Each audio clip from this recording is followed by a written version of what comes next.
Welcome to part 2 of my sunflowers in a blue vase oil painting.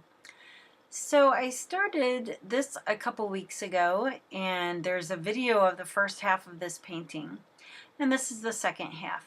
It's only 7 minutes long, and I actually admit I only spent about 1 hour on it, and I've fast forwarded it by doubling up the speed and then cutting out a lot of the mixing and cleaning of my brushes, which actually took up probably 2/3 of the hour. And I apologize, I'm just trying to figure out how to make these videos. There's no class that I know of that teaches you exactly how to do this, and I'm realizing now I'm in the way. So I'll just keep that in mind to maybe kind of put my easel on an angle and give myself a little more room. As you can see, I've got a table in my way in the background. So just maybe clear some space so I can make a better video for you guys. All right, so one thing I really like about oil painting is, and also another thought's just rushing in at me. John Singer Sargent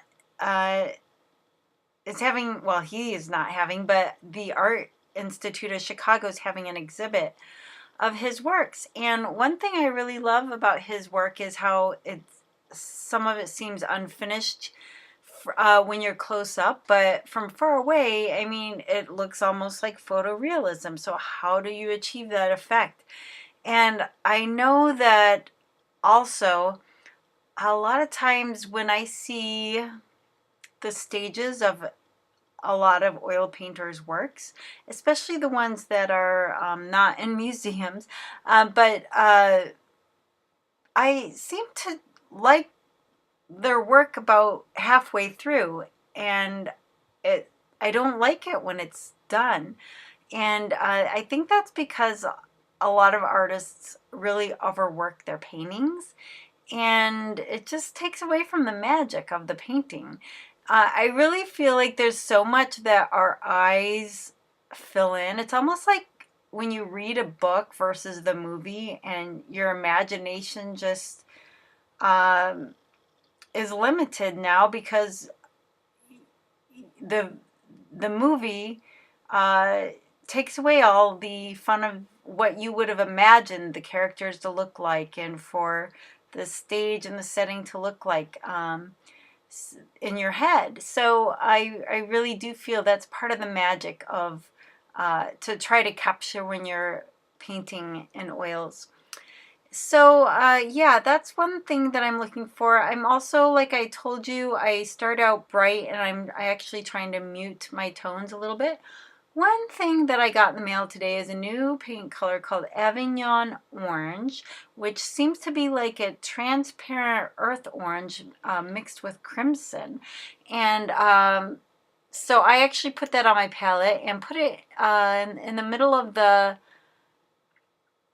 sunflower mixed with a little bit of ultramarine, and that really gave a nice effect. I also used a kind of a dried out bristle brush when I scraped it on there, and it made a lot of marks, which looked very organic to me.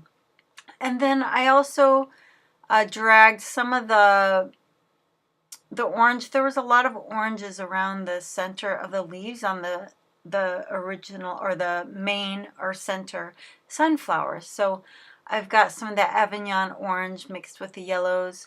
I think I also have a little bit of I have a quinacridone on my palette as well as my red.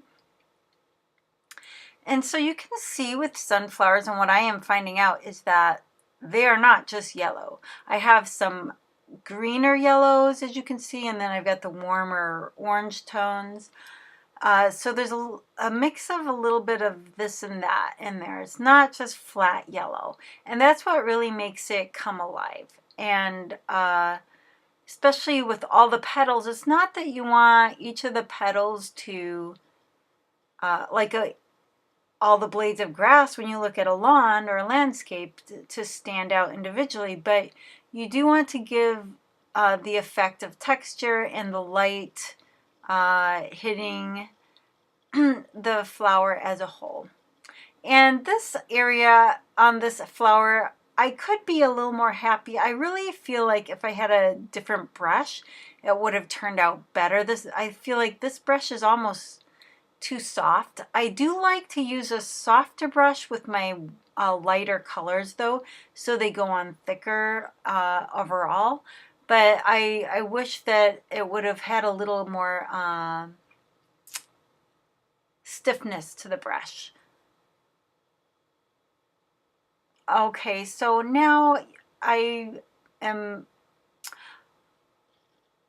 also, the first part of this video I didn't mention, but I had my lights on above me. I have some canister lights overhead on the ceiling, and they were really causing a glare. So now I've turned those off and opened one of the windows.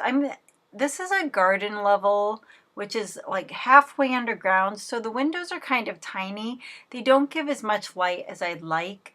So the canister lighting can be helpful, but it does cause glare. So I've turned it off, and luckily we have enough light here to finish the painting and the video.